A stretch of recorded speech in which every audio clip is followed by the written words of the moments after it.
Assalamualaikum warahmatullahi wabarakatuh. Selamat pagi anak-anak. Semangat menjelang pembelajaran hari ini. Semoga kita selalu dalam keadaan sehat, tetap jaga kebersihan, kesehatan, dan lakukan 5M.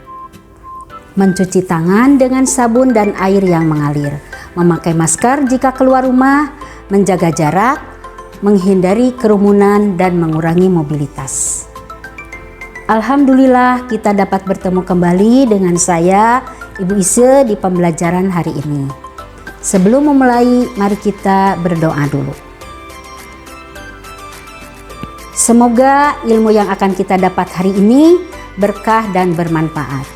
Pembiasaan hari ini adalah keagamaan. Anak-anak, Ibu ingatkan jangan lupa untuk sholat duhanya ya. Hari ini kita akan mempelajari tentang fungsi air bagi manusia, hewan, tumbuhan, serta siklus air.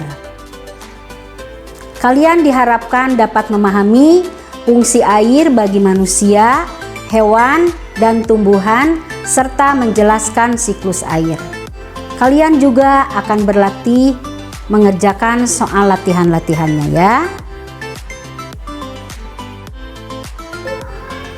Tema 8, lingkungan sahabat kita, subtema 1 dengan pelajaran IPA, yaitu tentang manfaat air bagi manusia, hewan, tumbuhan, dan siklus air. Coba anak-anak lihat, perhatikan gambar berikut ini. Ada ibu-ibu sedang mengocorkan air ya. Nah, demi air bersih, warga Waborobo rela berjalan sejauh 5 km. Nah, alhamdulillah kita di sini patut bersyukur karena kita sudah banyak air, cukup air ya. Salah satu unsur penting dalam lingkungan adalah air. Jadi, air sangat diperlukan bagi kehidupan di bumi. Apa coba manfaat air? Manfaat air bagi tumbuhan, misalnya sebagai tempat hidup, ada beberapa jenis tumbuhan yang hidup di air. Misalnya eceng gondok, teratai, dan pandan air. Kemudian bisa juga menjadi alat transportasi, yaitu untuk memindahkan zat hara. Menjadi pelarut bagi zat hara yang diperlukan tumbuhan. Zat hara yang ada dalam tumbuhan dilarutkan oleh air dan diedarkan ke seluruh bagian tumbuhan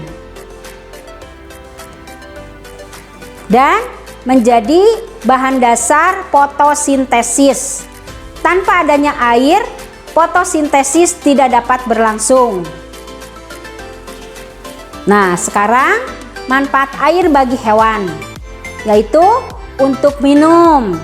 Sebagai makhluk hidup, hewan memerlukan air untuk metabolisme dalam tubuh.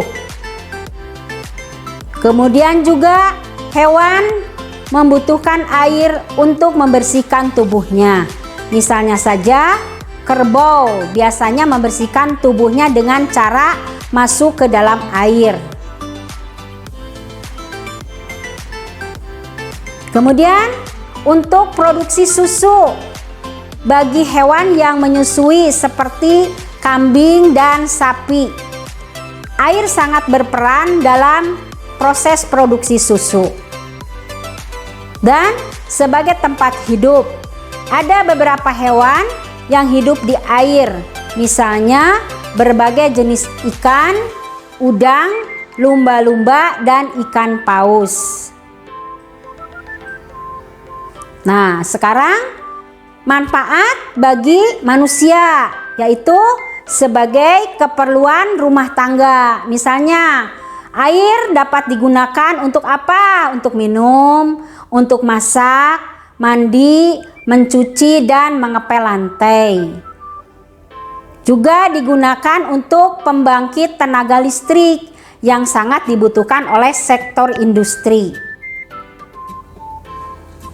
Dan bahan utama dalam kegiatan industri misalnya air digunakan sebagai bahan baku minuman kemasan. Juga keperluan transportasi, misalnya dalam pelayaran sangat membutuhkan air, yaitu sebagai sarana transportasi. Alhamdulillah, begitu besarnya kebutuhan manusia akan air. Kita dapat bersyukur air senantiasa tersedia di bumi ini. Oleh karena itu, kita senantiasa bersyukur kepada yang menciptakannya itu, yaitu Allah Subhanahu wa Ta'ala. Coba sekarang, mengapa air selalu tersedia di bumi? Nah, air selalu tersedia di bumi karena air mengalami siklus, ya. Siklus air merupakan sirkulasi perputaran air secara terus-menerus dari bumi ke atmosfer lalu kembali ke bumi, ya. Coba perhatikan gambar berikut ini. Siklus air dimulai dari penguapan ini yang disebut evaporasi, kemudian kondensasi atau pengembunan, dan presipitasi atau pengendapan. Coba perhatikan gambar penguapan berikut ini. Air laut, sungai, danau menguap akibat panas dari sinar matahari. Proses penguapan ini disebut evaporasi. Tumbuhan juga mengeluarkan uap air ke udara.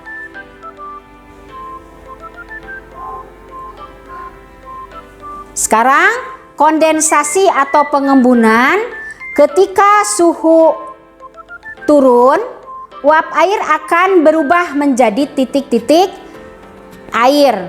Titik-titik air ini membentuk awan. Proses ini disebut kondensasi atau pengembunan. Nah, sekarang presipitasi atau pengendapan, yaitu uap air dari permukaan bumi naik dan berkumpul di udara. Lama-kelamaan tidak dapat lagi menampung uap air. Nah, sekarang presipitasi atau pengendapan, yaitu uap air dari permukaan bumi naik dan berkumpul di udara. Lama-kelamaan udara tidak dapat lagi menampung uap air. Nah, proses ini disebut presipitasi atau pengendapan. Titik-titik air di awan selanjutnya akan turun menjadi hujan. Air hujan akan turun dari darat maupun di laut. Air hujan itu akan jatuh ke tanah atau perairan. Air hujan yang jatuh di tanah akan meresap menjadi air tanah.